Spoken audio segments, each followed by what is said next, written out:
Baik, bismillahirrahmanirrahim. Assalamualaikum warahmatullahi wabarakatuh. Di sini kami dari kelompok 9, kelas B semester 3, mata kuliah Media Pembelajaran PAI. Bersama saya sendiri Ilham Kaisar Firdaus dan rekan saya Ahmad Rudi. Di sini kami akan menjelaskan tentang apa itu media pembelajaran sederhana. Baik, sebelumnya kita bahas dulu apa itu pengertian media pembelajaran sederhana. Jadi, media pembelajaran sederhana, kata media berasal dari kata bahasa Latin, yaitu medius, yang secara harfiah artinya tengah, perantara, atau pengantar.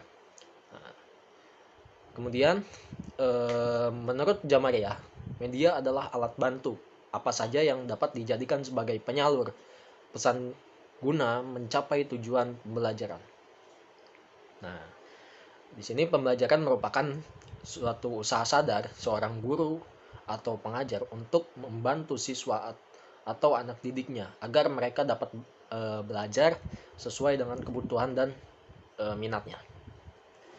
Kemudian kata sederhana. Sederhana ialah tidak berlebih-lebihan atau yang biasa kita sebut simple. Media pembelajaran sederhana merupakan media pembelajaran yang tidak berbasis teknologi dan dapat dibuat sendiri. Artinya tidak mesti itu dari teknologi, melainkan media tersebut bisa kita buat sendiri secara sederhana dan mudah, dan tentunya tidak memakan biaya yang terlalu banyak. Nah, jadi media pembelajaran sederhana ini dia identik dengan hal yang simple, yang tidak memerlukan biaya mahal. Artinya media ini dirancang dengan semudah-mudahnya, semurah-murahnya, dan dirancang supaya menjadi alternatif media pembelajaran yang praktis. Kemudian yang kita bahas selanjutnya yaitu unsur-unsur visual media pembelajaran sederhana. Visual ini yaitu dalam arti kata terlihat atau penglihatan. Nah, jadi di sini dalam proses pembuatan media pembelajaran sederhana khususnya, itu harus diperhatikan beberapa unsur desain tertentu. Antara lain, yang pertama seperti kesederhanaan. Secara umum kesederhanaan itu lebih mengacu kepada jumlah elemen yang terkandung dalam suatu visual. Jumlah elemen yang lebih sedikit memindahkan siswa untuk menangkap dan memahami pesan yang disajikan. Jadi kalimatnya itu harus ringkas tetapi padat dan mudah dimengerti, khususnya oleh siswa. Nah, kemudian yaitu keterpaduan. Keterpaduan ini lebih mengacu kepada hubungan yang terdapat di antara elemen-elemen visual, yang mana ketika kita amati, ia akan berfungsi secara bersama-sama. Nah, elemen-elemen itu harus saling terkait dan menyatu, sehingga membantu pemahaman pesan dan informasi yang dikandunginya. Selanjutnya penekanan. Nah, konsep yang disajikan itu memerlukan penekanan terhadap salah satu unsur yang terpenting. Nah, dengan menggunakan ukuran, hubungan-hubungan perspektif, warna atau ruang, itu bisa dikolaborasikan. Kemudian yang keempat yaitu keseimbangan. Nah, keseimbangan ini seperti contohnya bentuk yang memang kita pilih. Nah, bentuk yang kita pilih ini sebaiknya menempati ruang penayangan yang memberikan persepsi atau anggapan yang memang terlihat seimbang, meskipun ya tidak seluruhnya harus simetris. Kemudian yaitu bentuk yang aneh dan asing bagi siswa dapat membangkitkan minat dan perhatian siswa. Nah, oleh karena itu pemilihan bentuk sebagai unsur visual ini dalam penyajian suatu pesan harus diperhatikan supaya lebih menarik siswa untuk memperhatikannya. Kemudian garis. Nah, garis ini digunakan untuk menghubungkan unsur-unsur sehingga dapat menuntun perhatian siswa untuk mempelajari suatu urutan yang khusus. Kemudian ada tekstur. Tekstur ini seringkali kita dengar terutama dalam karya seni. Nah, tetapi ini dalam perspektif media pembelajaran, yaitu tekstur di sini yaitu unsur visual yang dapat menimbulkan kesan kasar atau halus yang dapat digunakan untuk penekanan unsur. Nah, kemudian yaitu warna yang terakhir. Warna digunakan untuk memberi kesan pemisahan, untuk membangun keterpaduan, mempertinggi tingkat realisme objek, menunjukkan persamaan dan perbedaan, serta menciptakan respon emosional tertentu. Selain itu, warna juga sebenarnya bisa menjadi daya tarik untuk siswa itu sendiri. Kemudian yang kita bahas selanjutnya yaitu tentang apa sih macam-macam media pembelajaran sederhana itu. Nah, di sini pasti teman-teman penasaran apa sih macam-macam media pembelajaran sederhana itu kayak gimana. Nah, kalau di lingkungan kita terdapat banyak benda yang memang dapat dijadikan sebagai media pembelajaran sederhana.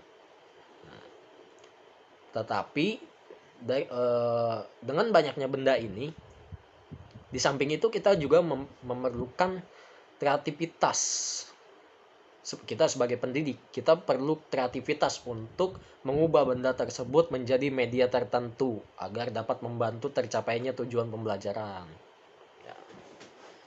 Nah, di samping kita punya tujuan pembelajaran supaya anak didik kita mencapai tujuan belajarnya, nah, di sini kita dipertanyakan kreativitas kita untuk bagaimana sih cara jitu untuk mencapai tujuan tersebut namun secara sederhana dan tidak rumit. Nah, langsung saja untuk macam-macam media pembelajaran. Yang pertama, ini ada gambar. Yang pertama adalah gambar. Gambar yang dimaksud di sini itu seperti foto, lukisan, gambar, ataupun sketsa seperti gambar yang hanya garis saja yang bisa menggambarkan. Nah, tujuan utamanya dalam menampilkan ini, tujuan utamanya yaitu untuk memvisualisasikan konsep yang ingin disampaikan kepada siswa. Maksudnya untuk memberikan gambaran konsep seperti apa sih yang ingin kita sampaikan kepada siswa itu supaya siswa dapat mendeskripsikan dalam pemikirannya masing-masing. Kemudian ada macam-macam gambar yang bisa digunakan. Yang pertama, gambar jadi. Gambar jadi ini bisa kita ambil dari majalah, brosur, selembaran, dan lain-lain yang dapat digunakan dalam proses pembelajaran. Nah, ini tentunya memang tidak perlu membutuhkan biaya yang mahal dan mudah dijumpai di sekitar kita. Kemudian ada gambar garis atau yang tadi saya sebut sketsa, biasa kita sebutnya. Ciri utamanya dalam membuat gambar garis ini yaitu adanya objek, aksi, atau situasi yang ingin dilukiskan. Nah, dengan gambar garis ini, siswa akan memahami pembelajaran melalui sketsa gambar. Kemudian ada gambar diam. Gambar diam ini adalah media visual berupa gambar yang dihasilkan melalui proses fotografi. Misalnya seperti foto, gambar, atau peta. Kemudian gambar fotografi. Gambar fotografi ini dapat diperoleh dari beberapa sumber. Misalnya dari surat kabar, lukisan, kartun, ilustrasi, foto yang diperoleh dari berbagai sumber. Itu kita sebagai pendidik kita gunakan secara efektif dalam kegiatan belajar mengajar dengan tujuan tertentu. Nah, jadi di gambar fotografi ini kita perlu memperhatikan 5 kriteria. Yang pertama, gambar fotografi itu harus cukup memadai. Yang kedua, gambar-gambar itu harus memenuhi persyaratan artistik yang bermutu. Nah, tidak sembarang gambar ya, itu harus bermutu. Kemudian gambar fotografi untuk tujuan pengajaran harus cukup besar dan jelas. Kemudian yang keempat, validitas gambar, yaitu apakah gambar itu benar atau tidak. Nah, ini hati-hati. Gambar itu harus diuji dulu kebenarannya. Jangan sampai kita ambil lalu kita sebagai pengajar tidak tahu apakah gambar itu benar adanya atau tidak. Nah, kemudian yang terakhir, memikat perhatian anak. Ini lebih cenderung kepada hal-hal yang diamatinya, misalnya seperti binatang, kereta api, kapal terbang, dan sebagainya. Nah, tujuannya membuat media pembelajaran sederhana ini, salah satunya ini, memikat perhatian anak. Ini harus benar-benar diperhatikan. Kemudian ada peta dan globe. Peta dan globe berfungsi untuk menjanjikan data-data lokasi, seperti keadaan permukaan bumi itu seperti apa sih, kemudian daratan, sungai, gunung, laut, dan tempat-tempat serta arah dan jarak. Nah, kelebihan dari peta dan globe ini dalam kegiatan belajar yaitu yang pertama, memungkinkan siswa mengerti posisi dan kesatuan politik, daerah kepulauan, dan lain-lain. Kemudian merangsang minat siswa terhadap penduduk dan pengaruh-pengaruh geografis. Dan yang terakhir, memungkinkan siswa memperoleh gambaran tentang imigrasi dan distribusi penduduk, tumbuh-tumbuhan, dan kehidupan hewan, serta bentuk bumi yang sebenarnya. Baiklah, mungkin itu yang dapat saya sampaikan. Selanjutnya untuk materi berkenaan dengan grafik dan seterusnya akan dijelaskan oleh rekan saya, Saudara Ahmad Rudi. Kepadanya saya persilahkan. Baiklah, saya akan melanjutkan apa yang telah disampaikan oleh Saudara Ilham. 3. Grafik. Grafik sebagai suatu media visual. Grafik adalah penggambaran data berangka, bertitik, yang memperlihatkan hubungan timbal balik sehingga membentuk informasi. Fungsi grafik adalah untuk menggambarkan data kuantitatif secara teliti dan menerangkan perkembangan. Ada beberapa macam grafik antara lain: A. Grafik batang, dibuat dengan menggunakan batang sebagai gambaran kelompok data secara vertikal atau horizontal. B. Grafik garis. Grafik garis digunakan untuk melukiskan kecenderungan-kecenderungan dan menghubungkan dua kelompok data yang didasarkan kepada dua skala pada sudut tegak lurus. C. Grafik lingkaran. Grafik lingkaran digunakan untuk menggambarkan informasi mengenai porsi penggunaan dana yang tersedia. D. Grafik gambar. Grafik gambar merupakan bentuk alternatif dari grafik batang yang digunakan untuk melukiskan nilai. 4. Papan tulis.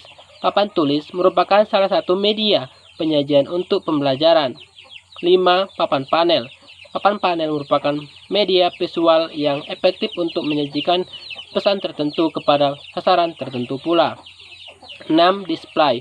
Display dapat dibuat sebagai media pembelajaran sederhana dengan cara pertama, memilih gambar yang sesuai dengan mata pelajaran. Kedua, gambar-gambar tersebut langsung ditempelkan pada papan dengan menggunakan paku payung. 7. Relia. Media relia adalah benda nyata yang tidak harus dihadirkan di ruang kelas, tetapi siswa dapat melihat langsung objek sehingga dapat memberikan pengalaman nyata kepada siswa. 8. Poster. Poster merupakan penggambaran yang ditujukan sebagai pemberitahuan, peringatan, maupun penarik perhatian dengan menyatukan gambar, warna, tulisan, dan kata-kata. 9. Bagan. Bagan merupakan presentasi berupa gambar grafis yang menginformasikan hubungan-hubungan. Sebagai media yang baik, bagan haruslah dapat dimengerti, sederhana, dan lugas, serta mempunyai daya tarik. Terdapat beberapa macam bagan, antara lain: A. Bagan pohon. Bagan pohon ibarat sebuah pohon terdiri dari batang, cabang-cabang, dan ranting-ranting. Sesuai dengan namanya, bagan pohon dikembangkan dari dasar yang terdiri atas beberapa akar menuju batang tunggal. B. Bagan chart klasifikasi digunakan untuk menjelaskan atau mengelompokkan objek, peristiwa, dan taksonomi. C. Bagan garis waktu. menggambarkan hubungan kronologis antara peristiwa-peristiwa yang terjadi. Garis waktu amat bermanfaat untuk meringkas urutan waktu dari serangkaian peristiwa. D. Bagan alir adalah bagan proses yang menunjukkan suatu urutan, prosedur, atau aliran proses. 10. Herbarium. Herbarium adalah koleksi atau contoh tumbuhan yang telah dikeringkan atau diawetkan, diklarifikasi, dan direkatkan pada kertas dengan keterangan tertentu. D. Cara pembuatan media pembelajaran sederhana. Dalam proses pembelajaran, pendidik dapat membuat sendiri media pembelajaran sederhana yang dapat berupa gambar atau foto.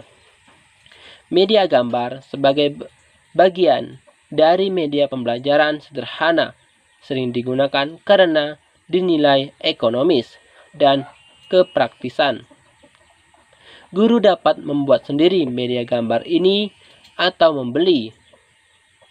Untuk membeli media gambar yang bagus, tentu harganya relatif mahal dibanding membuat sendiri media gambar tersebut. Media gambar dapat dibuat dengan beragam variasi pembentukan. Bahan-bahan yang diperlukan dalam pembentukan media gambar dapat berupa kertas, papan triplek, gabus, dan kain. Contoh pembuatan media pembelajaran. Media gambar paling sederhana dari paparan di atas dapat disimpulkan bahwa media pembelajaran sederhana merupakan media yang tidak berbasis teknologi, dapat dibuat sendiri, dan tidak memerlukan biaya mahal. Unsur-unsur dalam pembuatan media pembelajaran meliputi kesederhanaan, keterpaduan, penekanan, keseimbangan bentuk, garis, tekstur, dan warna. Baik, itulah yang dapat kami sampaikan dalam kesempatan video ini. Sebelumnya saya ucapkan terima kasih kepada teman-teman yang telah menonton dan memperhatikan penjelasan materi kami ini. Terutama saya ucapkan terima kasih kepada yang terhormat Ibu Dr. Hajah Rita Linda MAG.